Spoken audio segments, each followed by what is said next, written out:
Hello, everyone, and welcome to episode 58 of the Watch Rolling Podcast. The Watch Rolling Podcast is a veteran owned podcast that helps newer watch enthusiasts learn from my mistakes while helping share valuable veterans resources with the watch enthusiast community. My name is Jason, and I'm your host. If you're new to the pod, welcome. And if you're returning back, and welcome to the first video version of the podcast, which I'm pretty excited to bring you. Uh, First things first, since I got some camera now, I want to do a wrist check. This is a watch enthusiast podcast after all. This is my Seiko SBDC 029 Shogun. It's titanium super light on a Prometheus Design Works 22 millimeter gray fluted NATO with titanium hardware strap. Really great strap, super comfortable to watch wear as well. And if you're familiar with the Shogun, you know it can pretty much handle anything. Shout out to Joe over at Say Coded. If you don't know who Joe is, he's obviously a Shogun enthusiast, but also does wonderful watch mod work. What can bring all your dreams come true when it comes to Seikos. So I've been talking about possibly transitioning from audio to video. There will still be an audio upload. I will pull this audio and upload it for the audio podcast for anyone who wants to listen. But I've always felt like some of the resources that I could share are better used if you can see them used on screen. I have the ability to do that now. So today's episode, we're going to discuss the Veterans Watchmakers Initiative. I covered them in episode 2 of the podcast. And it's been a while. There's been some changes. I want to walk you through the website, let you see a lot of the stuff that goes on at the VWI. Anyone that's been listening to the podcast for any period of time knows that I'm a huge advocate for this school. I don't want to kill a golden goose right now or bury the lead. So I'll talk about it a little bit more when we get into there. And then the second segment, which is the veterans segment, is going to be about the military crosswalk section of the Department of Labor's ONET website. Now, this is something I discussed in episode 1, and I talked about how it's a tool to help with your resume, and I really think it is. It doesn't write your resume for you. Some people will say that it doesn't do that, and that's true. You literally have to write your own resume. But I think you would be surprised if you approach this from a job duty task analysis about how you could break out stuff that you already do that you don't even know you do, or you've done that you don't even know that you did, and just bolster up your resume a lot. Which, you know me, I'm always about trying to help my fellow veterans get a job. Or if you have a military spouse, or if you're just a person who did 4 years, got out, and you're struggling to get your resume bulked up, this is a way to do it. And those will be the two things we talked about. So first things first, the Veterans Watchmakers Initiative, that's going to be the watch section of the program. And so at home, the watch section of the program is sponsored by Mushi Watch Straps. Mushi Watch Straps is a veteran-owned business. They provide all kinds of stuff, fairly priced NATO straps, two-piece straps, leather and canvas straps, as well as watch tools, accessories, and storage. You can use the code VET10 at checkout for 10% off your entire order. That's Victor Echo Tango 10 for 10% off your entire order. And I'll include the link to Mushi Watch Straps in the show notes. And I just wanted to walk you through Mushi's website. Robert, who owns the website, is an Air Force veteran. And I can tell you right now, like some of my favorite stuff, sadly, the blue canvas watch roll is sold out, but I have a blue one and a tan one, and they're the best little things to store your watches in when you travel. I would say, it's a canvas watch roll, so it's probably not like super secure, but if you're just going for a weekend trip or whatever, the suede inside is soft. The canvas is rugged. The leather strap that you can tie it up with is great. I'll click on it so you can take a look. And just really well made. Beautiful little watch roll. Will carry everything you need. You can put some tools in there or whatever. And $29. I mean, that's pretty stinking good price for a watch roll. And then they tell you how many they have left in stock, which is always pretty nice. So again, that's Mushi Watch Straps. They have all kinds of stuff: nylon, military canvas, two-piece, like I said, some premium rubber. You can take a look at their site. It's pretty great. Anything you need. I might have to get one of these tropics in a little while. It's pretty interesting. But that's Mushi Watch Straps. And so they sponsor the watch enthusiast portion of this podcast. And so what I would like to do is share with you the Veterans Watchmakers Initiative, break down the programs real quick, and then keep it moving from there, because I think this is a wonderful school and I think it can really change people's lives. So some real history, I'll give you the short history again. The school was founded by Joseph P. Belova of Belova Watches. Shout out to Spring Bar Podcast. Those guys love Belova. And they made the school to teach disabled veterans on how to build watches. And I'm not talking like assembling watches. We're talking like actually the art of watchmaking, building the tools. I did a tour back there. I'll put that link in the show notes to my blog so you can see it. But they teach them how to make the stuff to make the watches. And that alone is just crazy to me. And it shows the true artwork that goes into watchmaking. But I digress. Let's get into this stuff. So when you go to the Veteran Watchmakers website, this is what you'll see. And there's, like most websites that give a little audio, 41-second audio trailer here.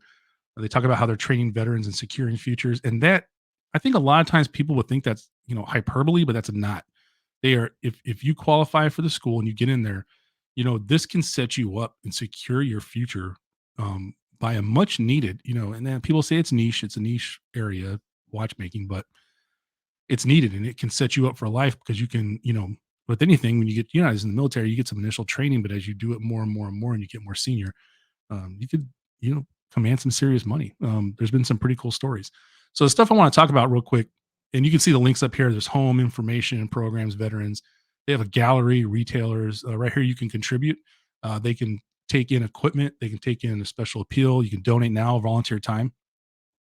What I want to talk about are the programs, and they have a watch technician program, a watchmaker program, a jewelry repair course, and then there's a link to register for the school, and then you have to do the dexterity aptitude test training first, right? And then there's the instructors, they break it down for you. But first things first, you do this little dexterity aptitude test. And so I did a tour back in 2021. It was crazy. It was during the height of COVID. So I reached out and they said, "Oh yeah, come on down." So I took the day off of work and I went down there. I was all masked up when I got there and everything. I didn't want to get anybody sick if I was sick, and thankfully I wasn't. But that's not the point. The point is, they told me a story about how they had a former Marine who had Bell's palsy, and his forearms, his hands would shake a lot, and they were able to make splints to help the veteran actually, you know, secure his arms so he could do the movements with these little things, and he passed the dexterity test. Now, I know every case is going to be different, every situation is different. When I spoke to Mr. Sam Caden, the director of the school, he told me that a lot of times for some veterans, getting from point A to point B is an issue, and they can work with local veterans organizations in the veterans area to help provide transportation. But once you get there, room and board are free, and the schoolhouse is literally across the street from the room and board. I mean, it's a small street. I wouldn't even say it's a wide street. It's almost like a European street. It's itty bitty, but it's a smaller street, and so all you gotta do is get across the street. You can take the test. The building's set up for handicap access and all that stuff, so it's there. And it's the first step, the dexterity aptitude test. But they can help you get there and get it done. And then if you pass that, they have the watch technician program. So the watch technician program is their short course, right? 6 weeks, 240 hours of intensive training. A special thing is the watch technician course is the final test required for any student from the VWI to complete successfully in order to be considered for the mechanical watchmaker program. And that's like the long program, which we'll talk about in a second. One interesting fact, this little picture over here is on the back of the Belova Hack Watch, the special edition done with the VWI, and that's on a glass case back. It's pretty cool. The watch is beautiful. You can look at my Instagram. I took some pictures a long time ago. I gifted this watch to a good friend of mine who has retired. He's retired, but he started up his own business, and he just didn't have a timepiece. And I was like, "Hey man, this is perfect. It's right up your alley." He does all kinds of cool stuff with it on, but that's just what the picture is, I think, before that, but it's on the VWI below the Hack Watch. So up until a couple of months ago, they were still available for sale on Walmart, and Walmart doesn't endorse this podcast or anything. I'm just saying that's where I saw them. So if you successfully complete this program, the student will be able to complete standard repairs on all types of quartz watches and allow the graduate to enter the market as a quartz watch technician. Now, I've mentioned this to some people before, and they're like, "Oh, what's the big deal with fixing a quartz watch? Like, all you got to do is replace the battery or get a new module." Well, it's not always that easy. And a little foreshadowing, I got a new quartz watch coming in that it's not that easy. But anyways, in this program, each student must successfully complete repairs on 5 test watches. So they got all the stuff set up there.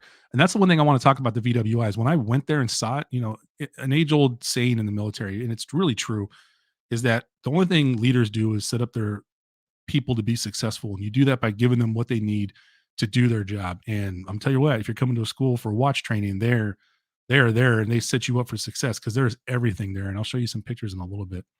But the skill set is perfect for a retail environment. You could work at a jewelry department service counter or an independent contractor completing repairs offsite. And they mentioned that to me. And I think that's the huge thing, right? So we talk a lot about remote work nowadays and the environment's changing and stuff like that. Well, I think the ability to be mobile, if you can, to go and be an independent contractor as long as you do like look up LLC stuff and everything so you don't get shafted come tax time. But I think the ability to go around and work at your own schedule and work with businesses that you want to work with and develop relationships because you will be networking on that is huge. And if you had the ability to fix quartz watches, you could be working in a different place every day or even take a day off and not work. I don't know, but the possibilities are endless. So in the watch technician program, the following areas are covered. So there's an introduction to tools, proper usage, and their maintenance. Now, if anyone was in the Navy for 5 minutes, we used to have a book called Tools and Their Uses, and people want to laugh, but like there are some tools that seem pretty common that I never used as a kid. So when I saw this book, I was like, oh man, I'm really glad I got this book because I would have never known it. Introduction to Quartz Theory. If you've never, I mean, the more established watch enthusiasts, I know you're going to know about it, but it's pretty stinking cool. Introduction to their testing equipment, electrical diagnosis, circuit board repair, case opening. I don't want to be the guy that reads PowerPoints, for all the staff people. I know it makes them cringe a little bit, but you can see everything here: basic movement cleaning, movement replacement, gasket replacement, crystal replacement. And that's kind of cool because that's all stuff that some people don't feel comfortable doing and they don't want to mess up their watch, right? You're able to get qualified to do that and you offer it to them at a fair price. I think you'll have more business than you realize, especially if you're already kind of ingrained in the watch enthusiast space. Okay, so this is the big one, the Watchmaker program. The Watchmaker program, 16 months in length, right? They put the hours there. I would just think 16 months. Anyone that's done a deployment, you're not trying to count hours. But it's intensive watch repair training plus 3 months of internship for a total of 19 months. So when the student completes the program, they'll be fully capable of making any repair to a mechanical or a quartz watch. And to complete graduation requirements and receive their certificate of graduation, the following has to happen. So you have to have satisfactory completed competency test as each new model is completed. Then there's a comprehensive final exam will have to be passed in order to graduate from our program. And then students during the course will complete a school watch. So when I went up there, the students were actually working on their course watch, and it was awesome. It was awesome to see because one of the students had gotten the quartz. No. I'm misspeaking. The student had gotten the date to roll over perfectly when the minute hand went across the 12. So when it was going from 11:59 to 12:01, the date rolled perfectly, and the student was stoked, and the instructors were all stoked for the student, and it was awesome. I was like, oh man, that's so cool because it's something you think about and you see where sometimes people buy watches are like, man, watch doesn't do it right, and the student was able to do it. And then the student may provide 3 months of internship to VWI at their service center under the supervision of VWI staff administrator. So, for those of you who don't know, they have a warehouse up there, and the warehouse also serves as a service center. And I can cover this in another episode because I don't want these to go any past like 30 minutes, right? And I feel like I'm already talking a lot. I'm pushing like 14, but because I still want it to be pretty short for the audio for people who are listening. But long story short, Vortic Watches, shout out Vortic Watches out of Colorado, they donated a whole warehouse slash service center to the VWI. I'll put that link in the show note too. I'll find the video. It's in my article.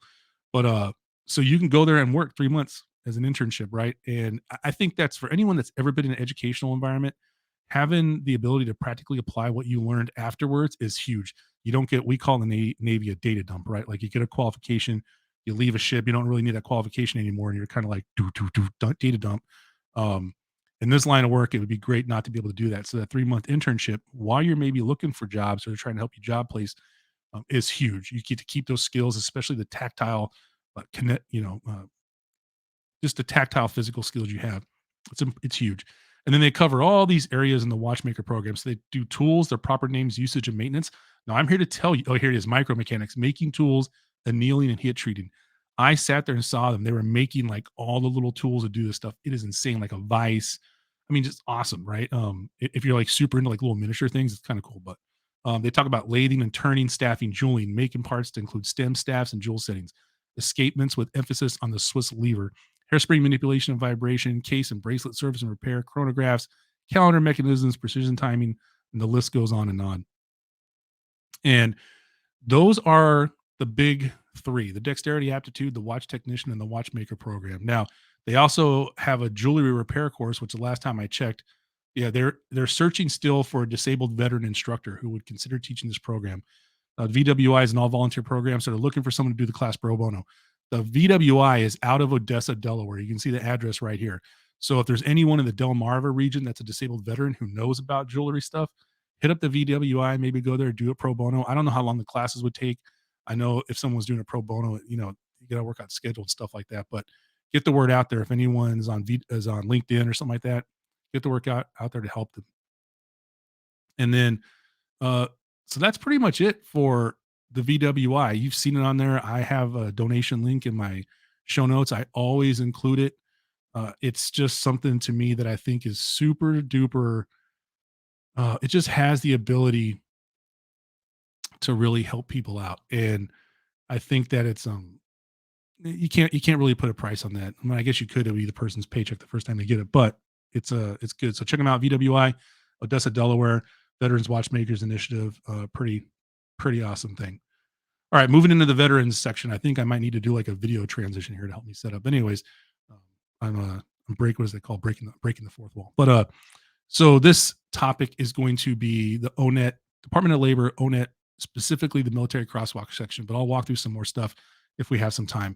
But as always, the veterans section is brought to you by the Anti-Watch Watch Club.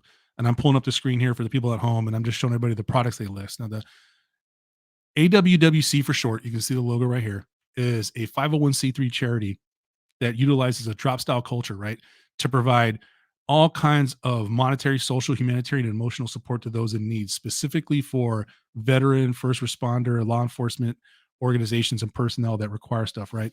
And they produce all this stuff. A large majority of the proceeds go to the charity, right? They nobody draws a salary.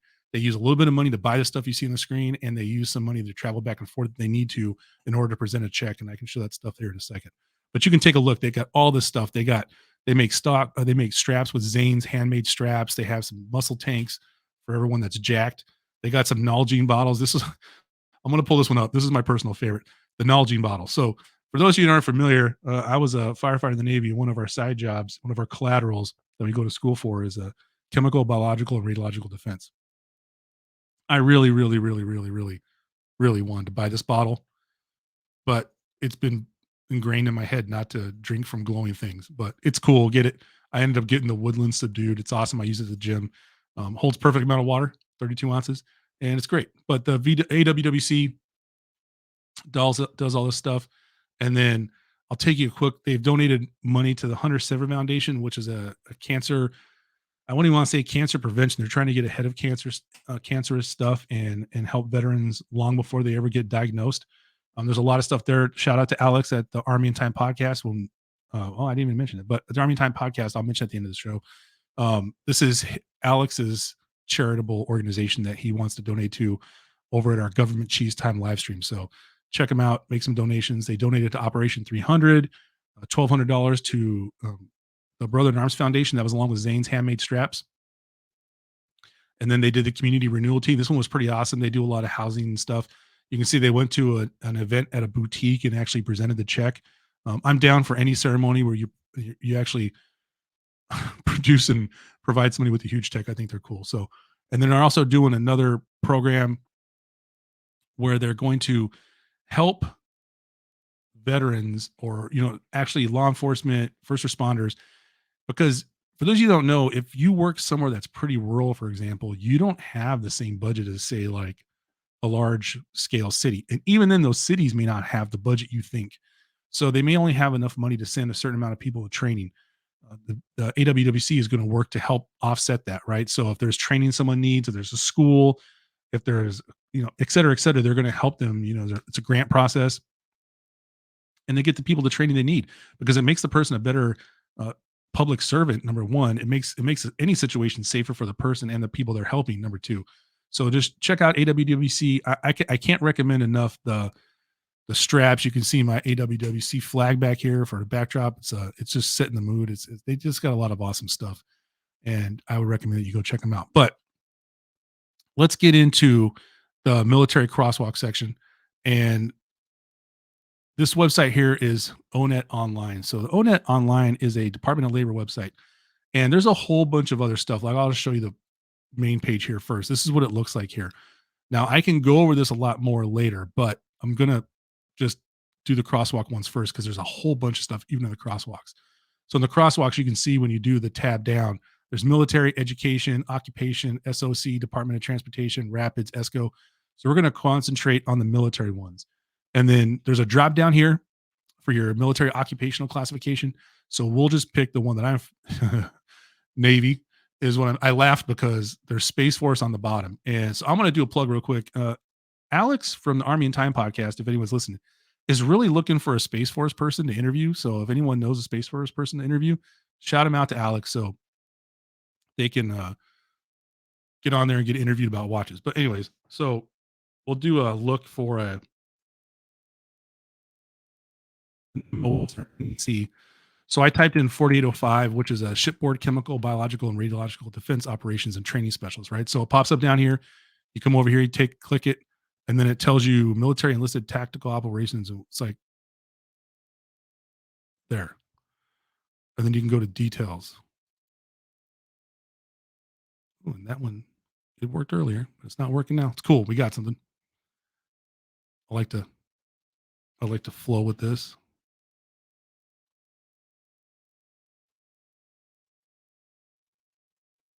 And we got the 9502, which you can see right here the code 9502, which is an instructor. I was an instructor once. And then it gives you some training and development specialist. And then right here, you'll see a little bright outlook. You click on bright outlook, it tells you occupations are expected to grow rapidly in the next several years. And we have large number of job openings or are new and emerging occupations, right? So it's just something to look.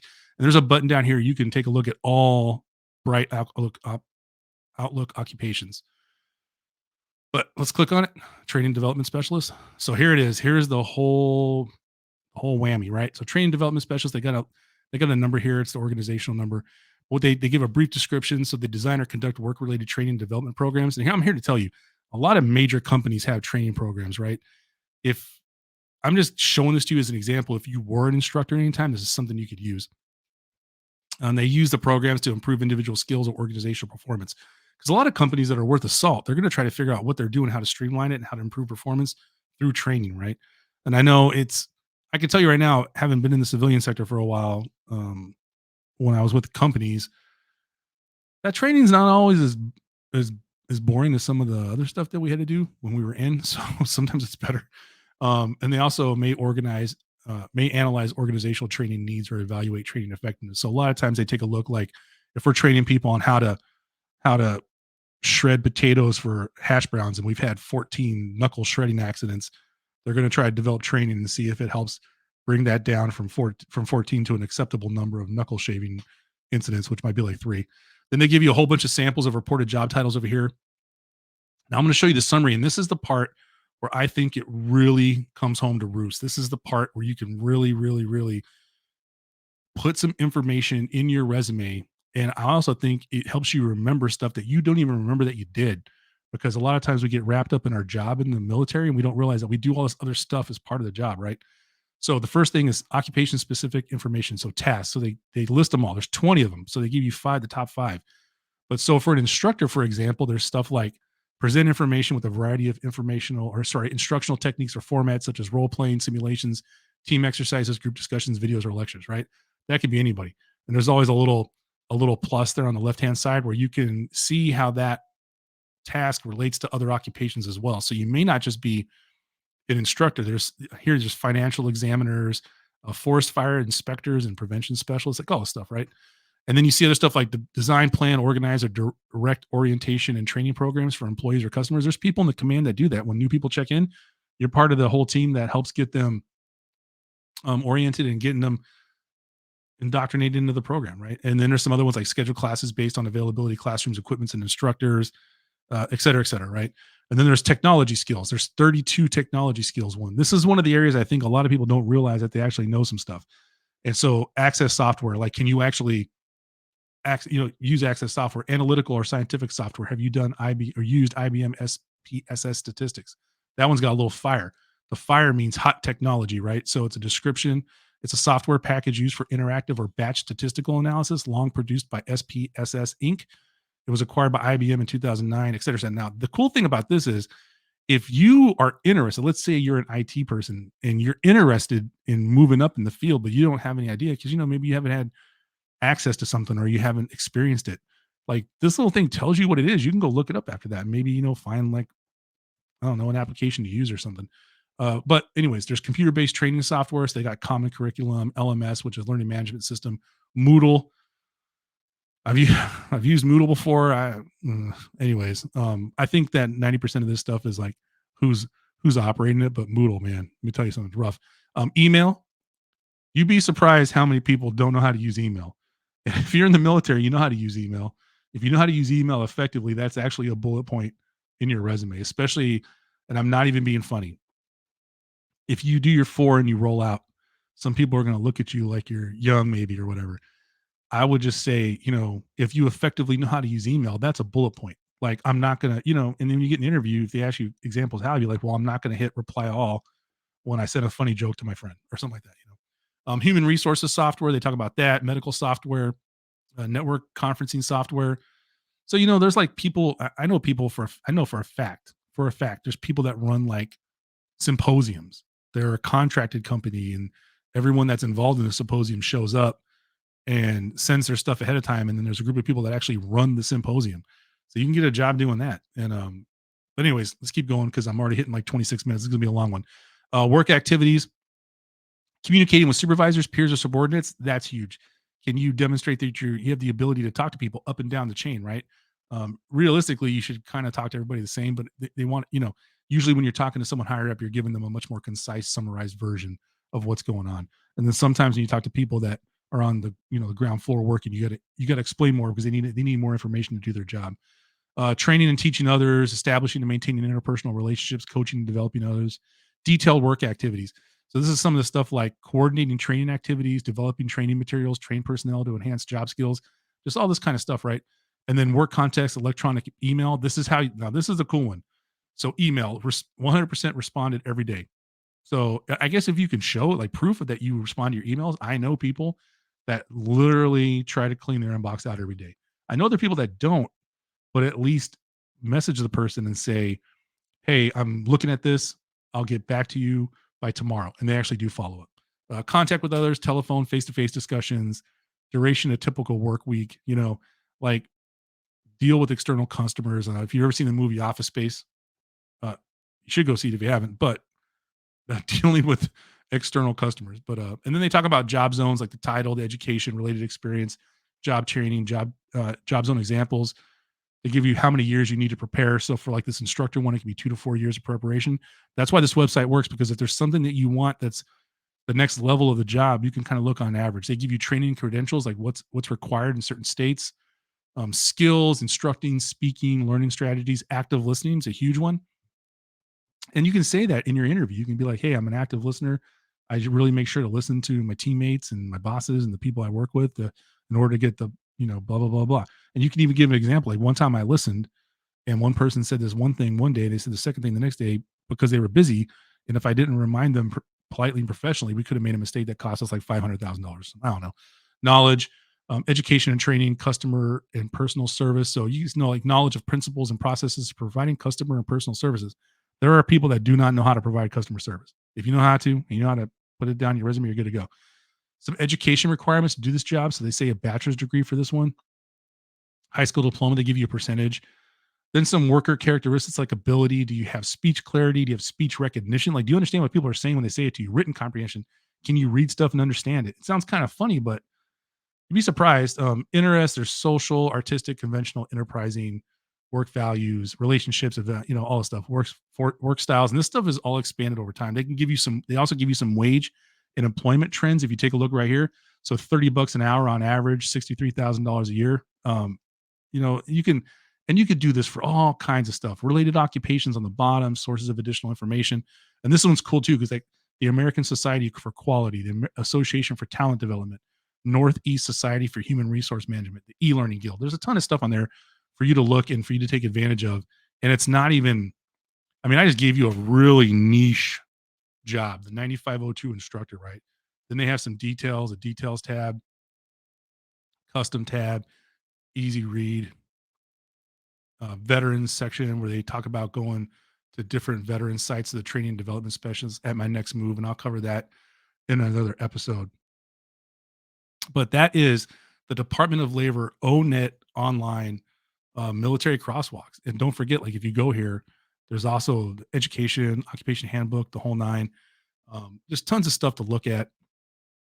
And that wraps up the podcast. The first one on the video one. There's like a rough section in there, but I feel pretty good about it. I appreciate you tuning into episode 58. I really do. It's been a long time coming. I'm gonna learn as I go, figuring this out, being able to show people stuff. I think that really helps. I appreciate any feedback in the comments. This week's positive affirmation is, I said it before, I'll say it again. Get off your butt and do something, because I feel like this is going to be a much better version of the podcast than it was before. And remember, at watchrolling.com, you make the watch. The watch doesn't make you.